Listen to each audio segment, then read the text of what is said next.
आऊज़ु बिल्लाहि मिनश्शैतानिर्रजीम बिस्मिल्लाहिर्रहमानिर्रहीम। आज की मेरी वीडियो में हम जानेंगे हज़रत इमाम अली अलैहिस्सलाम की पैदाइश का वाक़या। ये इन्फॉर्मेशन आपको मेरी इस वीडियो में मिलेंगी। इसके लिए आप वीडियो को एंड तक लाज़मी देखें और चैनल को सब्सक्राइब भी ज़रूर कर लें। हज़रत इमाम अली अलैहिस्सलाम की पैदाइश का वाक़या इस्लाम की तारीख़ का एक बेमिसाल और बाबरकत वाक़या है, जो 13 रजब को पेश आया। आप वो वाहिद शख्सियत है जिनकी विलादत खाना काबा में हुई, जो दुनिया के मुक़द्दस तरीन मकाम और अल्लाह ताला के घर की अलामत है।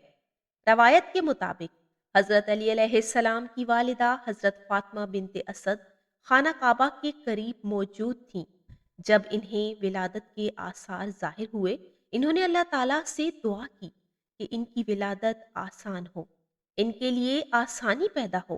मौजज़ाना तौर पर खाना काबा की दीवार शक हुई और हज़रत फ़ातिमा बिन्ते असद अंदर हो गईं। अल्लाह ताला के हुक्म से वो दीवार दोबारा बंद हो गई और हज़रत फ़ातिमा बिन्ते असद 3 दिन तक खाना काबा के अंदर रहीं। तीसरे दिन जब खाना काबा की दीवार दोबारा खुली, तो हज़रत फ़ातिमा बिन्ते असद ने अपने आगोश में हज़रत अली अलैहिस्सलाम को उठाए हुए बाहर कदम रखा। ये वाक़या न सिर्फ हज़रत अली अलैहिस्सलाम की अज़मत और फ़ज़ीलत को ज़ाहिर करता है, बल्कि इस बात की निशानदही भी करता है कि आपको दुनिया में एक ख़ास मकसद और मिशन के लिए चुना गया था। ये वाक़या इमाम अली अलैहिस्सलाम के मकाम और मर्तबे की अज़मत को बयान करता है और आज भी मुसलमान इस दिन को इंतहाई अक़ीदत और एहतराम के साथ मनाते हैं। हज़रत इमाम अली अलैहिस्सलाम को इनके बेमिसाल किरदार, इल्म, शुजाअत और फ़ज़ीलत की वजह से कई अलक़ाबात से याद किया जाता है, जैसे अमीर अल मोमिनीन, मोमनों के अमीर। ये लक़ब आपको खिलाफत के दौरान दिया गया और आपकी क़यादत, अदल और हिकमत को ज़ाहिर करता है। दूसरा, असदुल्लाह, अल्लाह का शेर। ये लक़ब आपकी बेमिसाल शुजाअत और बहादुरी की वजह से आपको दिया गया। मुर्तज़ा, अल्लाह का पसंदीदा।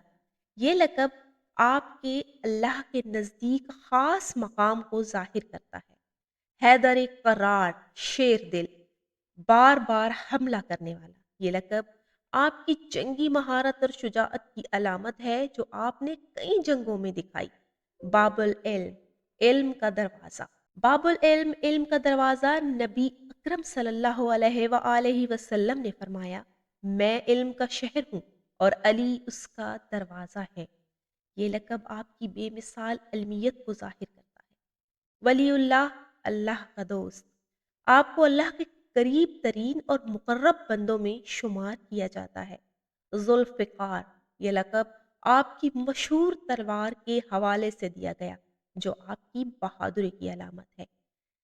आप ये जो मशहूर अलक़ाबात थे, ये आपकी अज़मत और मकाम की गवाही देते हैं कि आप किस बुलंद मकाम पर फ़ाइज़ हैं। जैसा कि हज़रत अली अलैहिस्सलाम के बारे में हज़रत मोहम्मद सल्लल्लाहु अलैहि वसल्लम का फरमान भी है कि मन कुन्तु मौला फ़हाज़ा अलीयुन मौला, जिसका तर्जुमा है, जिसका मैं मौला हूँ उसका अली भी मौला है। ये अल्फाज नबी अकरम सल्लल्लाहु अलैहि वसल्लम ने 18 ज़ुल्हिज्जा को हज्जतुल विदा से वापसी पर गदीर खुम के मकाम पर इरशाद फरमाए थे। इस मौका पर आप सल्लल्लाहु अलैहि वसल्लम ने एक खुतबा दिया और हज़रत अली अलैहिस्सलाम का हाथ बुलंद करके इन्हें मुसलमानों का वली और मौला मुकर्रर किया। इस हदीस का मतलब ये भी है कि जिस तरह नबी अकरम सल्लल्लाहु अलैहि वसल्लम मुसलमानों की रहनुमा और सरपरस्त है, इस तरह हज़रत अली अलैहिस्सलाम को भी वही मकाम अता किया गया है। ये वाक़या हज़रत अली अलैहिस्सलाम के मकाम व मर्तबे और खिलाफत के सिलसिले में इनकी अहमियत को ज़ाहिर करता है। ये जुमला आज भी अहले ईमान के दिलों में अकीदत और मोहब्बत का एक ख़ास मकाम रखता है और हज़रत अली अलैहिस्सलाम की विलादत और फ़ज़ीलत की निशानदही करता है।